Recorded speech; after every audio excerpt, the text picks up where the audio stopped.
नमस्ते दोस्तों, कहानी पसंद आए तो चैनल को लाइक सब्सक्राइब करना। बादलों की गड़गड़ाहट के साथ ही मूसलाधार बारिश शुरू हो गई। अपने घर की बालकनी में बैठी चाय की चुस्कियों के साथ बारिश की बौछारों का मैं आनंद लेने लगी। आंखें अनायास ही सड़क पे तितर बितर होते भीड़ के रैले में किसी को तलाशने लगीं, लेकिन उसे वहाँ न पाकर उदास हो गईं।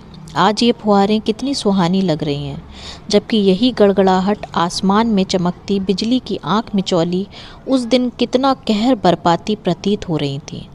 समय और स्थान परिवर्तन के साथ साथ एक ही परिदृश्य के माने कितने बदल जाते हैं।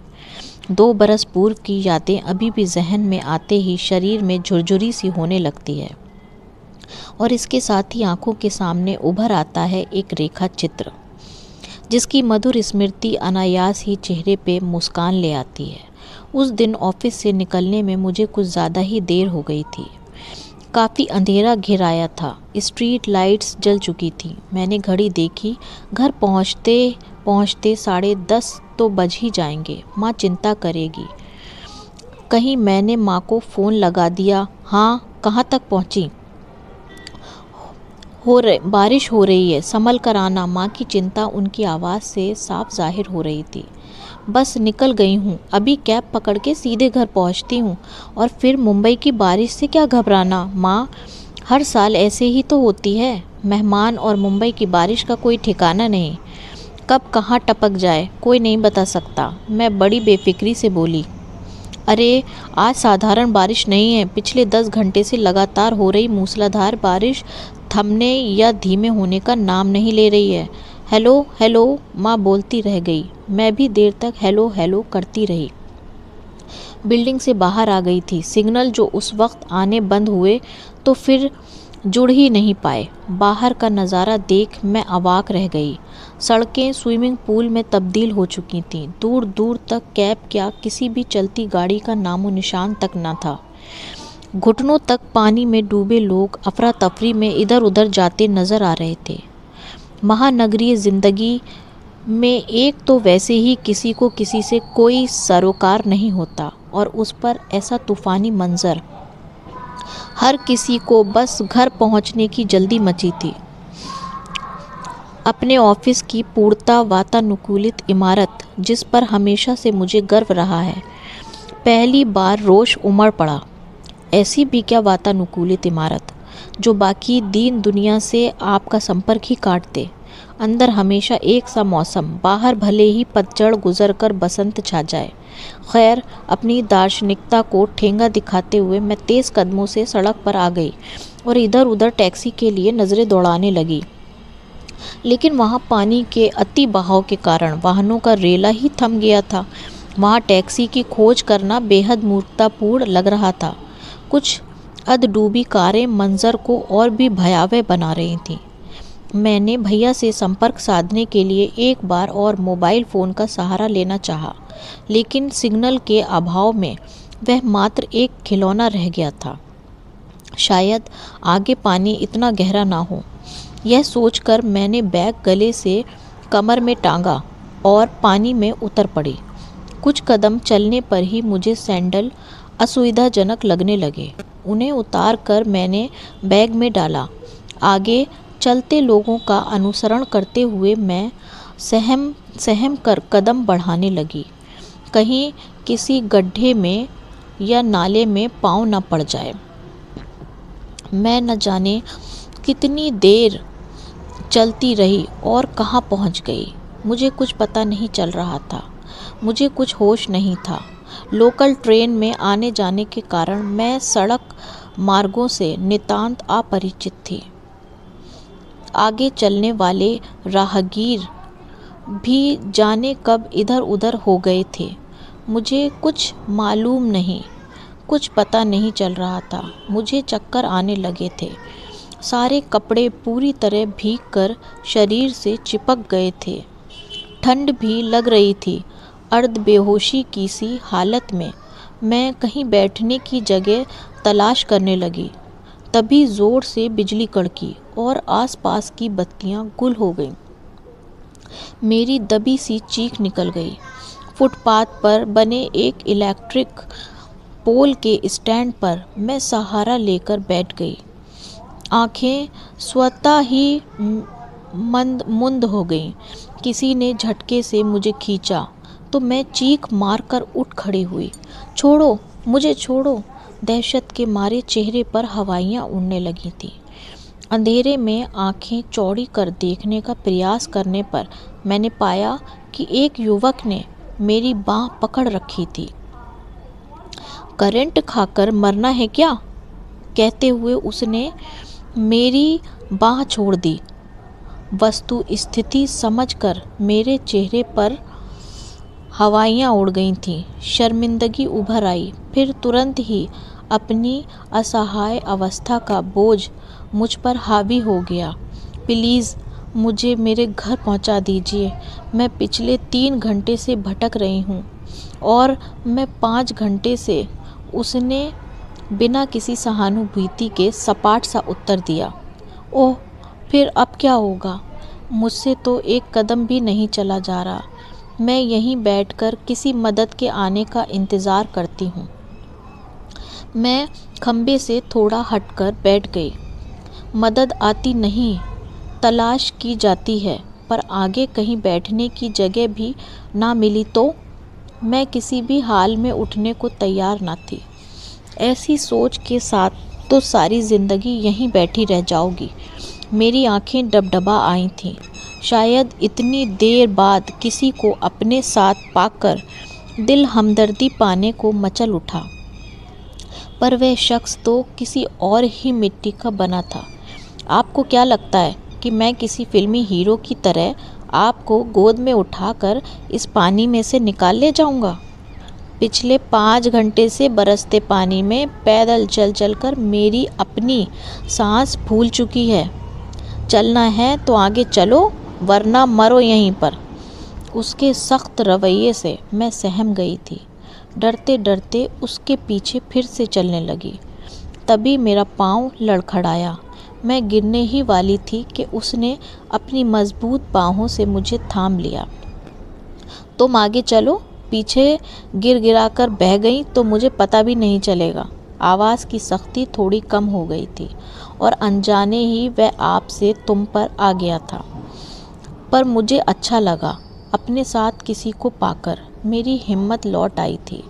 मैं दूने उत्साह से आगे बढ़ने लगी। तभी बिजली लौट आई। मेरे दिमाग में बिजली कौंधी। आपके पास मोबाइल होगा ना? हाँ है। तो मुझे दीजिए प्लीज़, मैं घर फ़ोन करके भैया को बुला लेती हूँ। मैडम, आपको शायद स्थिति की गंभीरता का अंदाज़ा भी नहीं। इस क्षेत्र की संचार व्यवस्था ठप हो गई है। सिग्नल नहीं आ रहे हैं। पूरे इलाके में पानी भर जाने के कारण वाहनों का आवागमन भी रोक दिया गया है। हमारे परिजन चाहकर भी यहाँ तक नहीं आ सकते और न हमसे संपर्क साध सकते हैं। स्थिति बदतर हो इससे पूर्व हमें ही किसी सुरक्षित स्थान पर पहुँचना होगा। लेकिन कैसे? मुझे एक बार फिर चारों ओर से निराशा ने घेर लिया। बचने की कोई उम्मीद नज़र नहीं आ रही थी। लग रहा था आज यहीं हमारी जल समाधि बन जाएगी। मुझे अपने हाथ पांव शिथिल होते महसूस होने लगे। याद आया लंच के बाद से मैंने कुछ खाया भी नहीं है। मुझे तो बहुत ज़ोर की भूख भी लग रही है। लंच के बाद से ही कुछ नहीं खाया है। बोलते बोलते मेरा स्वर रुआंसा हो गया था। अच्छा, मैं तो बराबर कुछ ना कुछ उड़ा रहा हूँ। कभी पाव भाजी, कभी भेलपूरी, कभी बटाटा बड़ा। मुझे समझ नहीं आता तुम लड़कियाँ बार बार खुद को इतना निरी साबित करने पे क्यों आमादा हो जाती हो। तुम्हें क्या लगता है मैं अभी सुपर हीरो की तरह उड़कर जाऊंगा और पलक झपकते तुम्हारे लिए गर्मा गर्म बटाटा बड़ा लेकर हाजिर हो जाऊंगा? पानी के बीच गर्मा गर्म बड़े खाते हुए पिकनिक का लुत्फ उठाएंगे। जी नहीं, मैं ऐसी किसी काल्पनिकता में नहीं जी रही हूँ। बटाटा बड़ा तो क्या, मुझे आपसे सूखी रोटी की भी उम्मीद नहीं है। गुस्से में हाथ पांव मारती मैं और भी तेज़ तेज़ चलने लगी। काफ़ी आगे निकल जाने पर ही मेरी गति थोड़ी धीमी हुई। मैं चुपके से टोह लेने लगी। वह मेरे पीछे आ भी रहा है या नहीं। मैं पीछे ही हूँ। तुम चुपचाप चलती रहो और कृपया इसी गति से कदम बढ़ाती रहो। उसके व्यंग्य से मेरा गुस्सा और बढ़ गया। अब तो चाहे यहीं पानी में समाधि बन जाए, पर इससे किसी मदद की अपेक्षा नहीं रखूंगी। मेरी धीमी हुई गति ने फिर से रफ्तार पकड़ ली थी। अपनी सामर्थ्य पर खुद मुझे आश्चर्य हो रहा था। ऑफिस से आकर सीधे बिस्तर पे ढेर हो जाने वाली मैं कैसे पिछले 7-8 घंटे से बिना कुछ खाए पिए चलती जा रही हूँ, वह भी घुटनों से ऊपर चढ़ चुके पानी में। शरीर से चिपकते पॉलीथीन, कचड़ा और खाली बोतलें मन में लिजलिजा सा एहसास उत्पन्न कर रहे थे। आज वाकई पर्यावरण को साफ रखने की आवश्यकता महसूस हो रही थी। यदि पॉलीथीन से नाले न भर जाते तो सड़कों पे इस तरह पानी नहीं भरता। पानी भरने की सोच के साथ मुझे एहसास हुआ कि सड़क पे पानी का स्तर कम हो गया है। वाह! मेरे मुंह से खुशी की चीख निकल गई। वाकई यहाँ पानी का स्तर घुटनों से भी नीचा था। तभी एक बड़े से पत्थर से मेरा पांव टकरा गया। ओह! मैं ज़ोर से चिल्लाकर लड़खड़ाई। पीछे आ रहे युवक ने आगे आकर एक बार फिर मुझे संभाल लिया। अब वह मेरा हाथ पकड़ के मुझे चलाने लगा, क्योंकि मेरे पाँव से खून बहने लगा था और मैं लंगड़ा रही थी। पानी में बहती खून की धार देखकर मैं दहशत के मारे बेहोश सी होने लगी थी कि उस युवक के उत्साहित स्वर से मेरी चेतना लौटी। वह देखो सामने बरिस्ता होटल, वहाँ काफ़ी चहल पहल है। उधर इतना पानी भी नहीं है, हम वहाँ से ज़रूर फ़ोन कर सकेंगे। हमारे घर वाले आकर तुरंत हमें ले जाएंगे। देखो, मंजिल के इतने करीब पहुंचकर हिम्मत नहीं हारते। आंखें खोलो, देखो, मुझे तो गर्मा गर्म बड़ा पाव की खुशबू भी आ रही है। मैंने ज़बरदस्ती आंखें खोलने का प्रयास किया। बस इतना ही देख सकी कि वह साथी युवक मुझे लगभग घसीटता हुआ उस चहल पहल की ओर ले चला था। कुछ लोग उसकी सहायतार्थ दौड़ पड़े थे। इसके बाद मुझे कुछ याद नहीं रहा। चक्कर और थकान के मारे मैं बेहोश हो गई थी।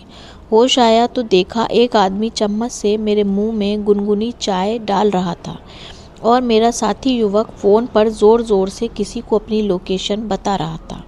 मैं उठकर बैठ गई। चाय का गिलास मैंने हाथों में थाम लिया और धीरे धीरे पीने लगी। किसी ने मुझे 2 बिस्किट भी पकड़ा दिए थे, जिन्हें खाकर मेरी जान में जान आई। तुम भी घर वालों से बात कर लो।